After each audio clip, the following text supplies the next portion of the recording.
আসসালামাইকুম। ওয়ালাইকুম আসসালাম, কে বলছেন?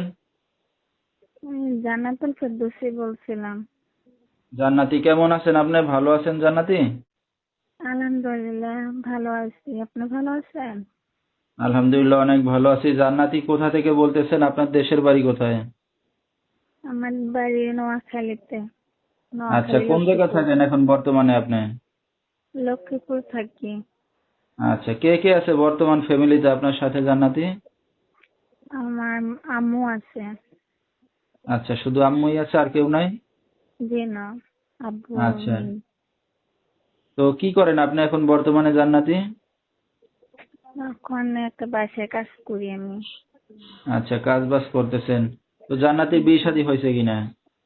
জি না, আমার বিয়ে হয়নি। আচ্ছা, তো দর্শক শুনতে থাকুন আজকে জান্নাতি জীবনের গল্পগুলা ধৈর্য সহকারে। ফুল ভিডিওটি দেখলে মোবাইল নাম্বার পেয়ে যাবেন, সরাসরি যোগাযোগ করতে পারবেন জান্নাতির সাথে। তো জান্নাতি, আপনার বাবা কোথায়? আমার আব্বু মারা গেছে। আচ্ছা, দুঃখের বিষয়। আপনার আর কোনো ভাই বোন আছেন, আপনি একাই? না, আমি একাই। ঠিক আছে, তো এখন যেখানে আছেন নিজেদের বাড়িঘর না বাসা ভাড়া নিয়ে থাকেন? না, ভাড়া নিয়ে থাকি। বাড়ি ঘর সাগরে ভেঙে গেছে। আচ্ছা আচ্ছা, তো আপনার মা কোনো কাজ বাজ করে? আম্মু আগে কাজ করতো, এখন কাজ করতে পারে না, অসুস্থ হয়ে গেছে।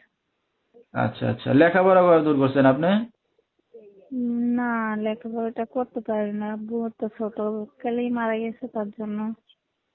আচ্ছা আচ্ছা, তো এখন বিয়ে শাদী হয় না, নিজে কাজ বাজ করে চলতেছেন, এই যে অনলাইন মিডিয়ার সামনে আসছেন কি উদ্দেশ্য করে?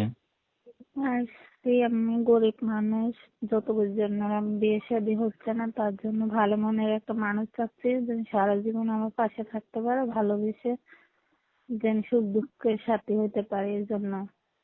আচ্ছা, তো এখন যদি কেউ যৌতুক ছাড়া, টাকা পয়সা ছাড়া, মানে ভালোবেসে বিয়ে শাদী করতে চায়, রাজি হবেন? জি জি। আচ্ছা, তো উম, দর্শক ভাইরা আপনার সাথে এখন কিভাবে যোগাযোগ করবে? আমার নাম্বারটা আমি তো বলতে পারছি না, আপনি একটু বলে দেন। আচ্ছা, তো দর্শক, আমরা শুনতেছিলাম গরিব ঘরের মেয়ে জান্নাতি তার জীবনের গল্পগুলা। যেহেতু বাবা নাই আর কোনো ভাই বোনও নাই, দেখার মতো তাদেরকে কেউই নাই, এখন ভিটা মাটি জায়গা জমি কিছুই নাই। তো একটা অবিবাহিত মেয়ে আসলে খুবই দুঃখে কষ্টে পড়ে আসছে মিডিয়ার সামনে। তো কেউ যদি তার পাশে এসে দাঁড়াতে চান বা দায়িত্ব নিয়ে বিয়ে শাদী করতে চান, এই নাম্বারে যোগাযোগ করলে জান্নাতিকে পেয়ে যাবেন।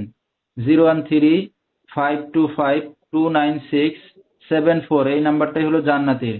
তো জান্নাতে, আপনি এখন বিয়ে শাদী করতে আসছেন, আপনার গার্জিয়ান তো আপনার মা বর্তমানে বেঁচে আছে, তো ওনারে জানাই আসছেন যে আপনি বিয়ে শাদী করতে আসছেন? জি জি, আমার আম্মুকে আচ্ছা, জানিয়ে আছে। ঠিক আছে। রাত বেরাত্রে অনেক দর্শক আপনাকে ফোন দেবে, কোনো সমস্যা হবে আপনার? না না, কোনো সমস্যা নেই। আচ্ছা, তো দর্শক বিস্তারিত জানতে সরাসরি ফোন করবেন, ভিডিওর স্ক্রিনে নাম্বারটা পেয়ে যাবেন। আজকের মতো এখানেই শেষ করছি।